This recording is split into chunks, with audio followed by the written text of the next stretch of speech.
Today, we step into the lives of extraordinary thinkers whose brilliance pushed humanity forward, even as their own discoveries slowly turned against them.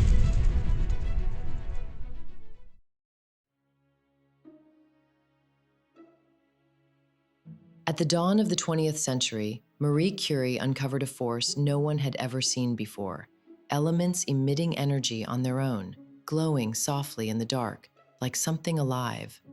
At the time, it felt like magic, because matter was supposed to be predictable, stable, harmless. Curie revealed it could be restless, powerful, and deadly.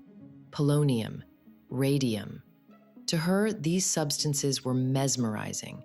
She carried vials in her pockets, kept samples in her desk drawer, and worked in tiny, poorly ventilated sheds filled with invisible radiation. Safety standards didn't exist. Protective gloves didn't exist. Even the danger itself hadn't yet been imagined. To us today, it seems impossible, but Curie was mapping a universe no one had ever seen. She could measure radiation, but she could not yet see what it would do to the human body. The damage crept in quietly: chronic infections, anemia, bone marrow failure, the unmistakable mark of radiation poisoning. In 1934, Marie Curie died, not in an accident, but from years of exposure to the particles she brought into the world. Yet her discovery didn't just reshape science, it unleashed a wave of inventions and beliefs that look unbelievable today. The world went wild for radium, believing it was pure cosmic energy. And so they put it in everything. Radium water sold as medicine, and people drank it. Toothpaste that promised brilliant white teeth and delivered ulcers. Beauty creams that promised youth and delivered burns and tumors. And then there were the radium girls, young women told to lick their brushes, swallowing death with every stroke. Their suffering forced the world to confront a truth it should have always known: invisible harm is still harm, and workers deserve protection. Even today, Curie's notebooks remain so radioactive that researchers must wear lead armor to read them. Her brilliance still glows, literally.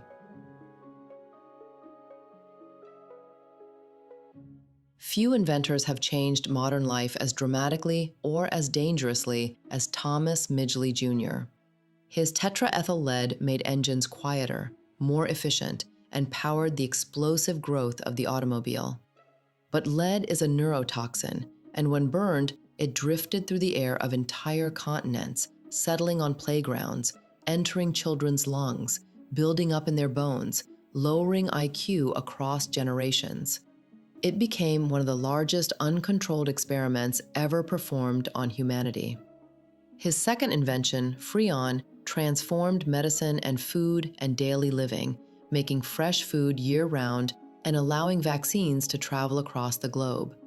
But in the upper atmosphere, those same molecules tore holes in the ozone layer, exposing the planet to dangerous radiation and forcing humanity to act together.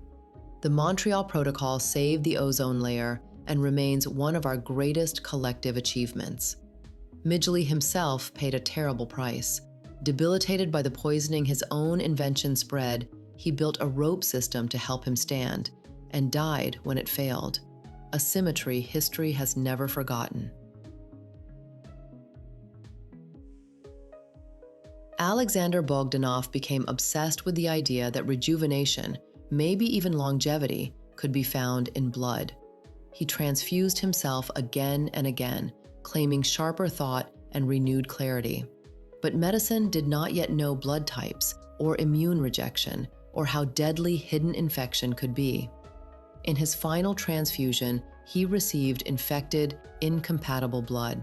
The result was fatal. Yet from his courage came something priceless: modern transfusion medicine, one of the greatest life-saving technologies ever created. Some early followers tried transfusing blood from athletes or musicians to boost productivity or creativity. None of it worked, but the attempts revealed deep truths about immunity and led to the discovery of the ABO blood group system. Today, transfusions are routine, safe, and life-saving. Before engines, before cockpits, before anyone truly believed humans could fly, Otto Lilienthal climbed hills with handmade gliders and hurled himself into the wind. More than 2,000 flights, dozens of designs, every crash a lesson, every glide a step toward the sky. He discovered lift, wing curvature, stall behavior, weight shift, all before powered flight existed. In 1896, a sudden gust stalled his glider and sent him falling to his death. His final words were simple: sacrifices must be made. His notes carried humanity into flight. In the 1890s, the world was mesmerized by X-rays, mysterious rays that could see straight through flesh.